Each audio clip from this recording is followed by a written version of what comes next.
Maya Rios stood up slowly, brushing dust off her jeans as a half-circle of local contractors snickered.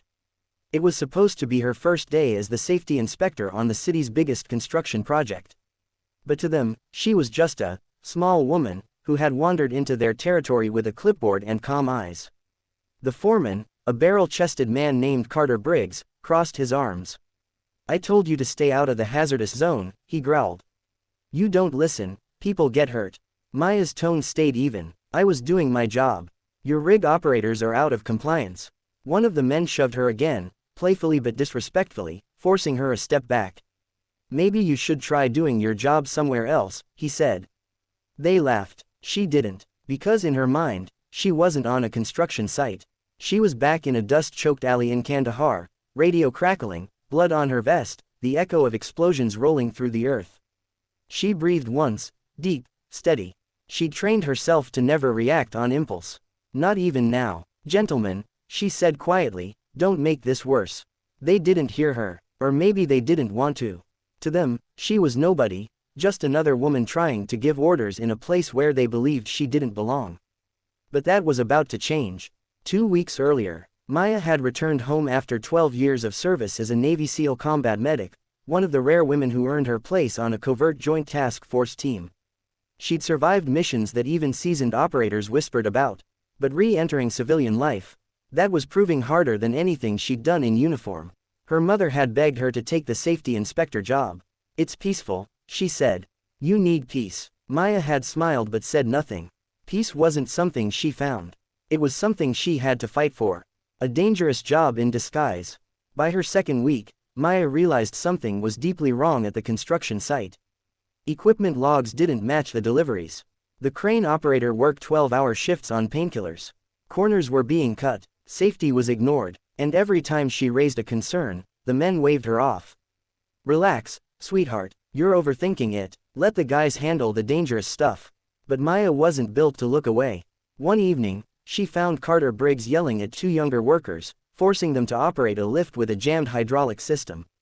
It was an accident waiting to happen. "Stop the machinery," Maya ordered. They ignored her, so she stepped in front of the lift.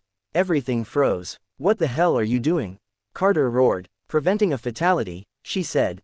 "Shut it down." Carter stalked toward her, face red, shoulders squared. That was the first day he put his hands on her, shoving her backward into a stack of rebar.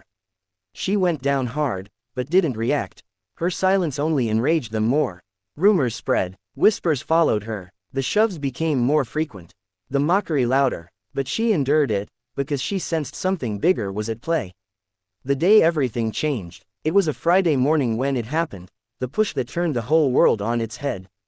The men surrounded her near the crane pit, mocking her again. She warned them once. They pushed anyway. She hit the concrete, palms scraping, shoulder throbbing. And then, slowly, she stood.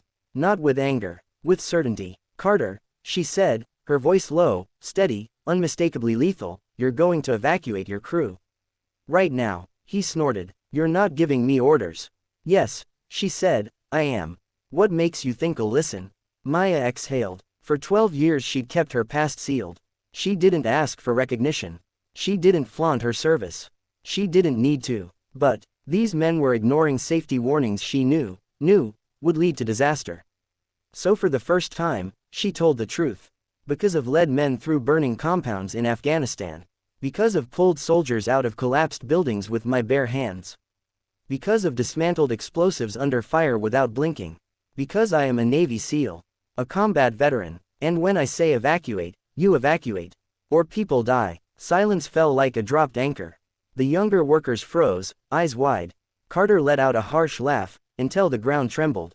A low rumble, then a crack, then a sound Maya recognized instantly. Structural failure. She didn't hesitate. "Go," she shouted. "Move, move." She sprinted across the site, directing workers away from the crane rig.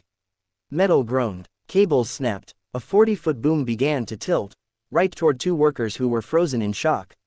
Maya leapt, grabbing them both, throwing her weight sideways as the boom crashed down where they'd been standing seconds before. Dust exploded into the air. Workers coughed. Someone screamed. But everyone was alive, thanks to her. After the silence, the site shut down for hours as emergency crews arrived. The city inspector praised Maya's quick action. The union reps demanded an investigation. Carter stood off to the side, pale and shaken. When he finally approached Maya, he didn't shove her. He saluted. It wasn't perfect, sloppy, untrained, but sincere. "I didn't know," he said quietly. "Why didn't you tell us?" "Because respect shouldn't have to be earned with a resume," she said. "It should start as the baseline." He nodded, swallowing hard. "You saved my men today." Maya looked around at the workers, men who only hours before had mocked her.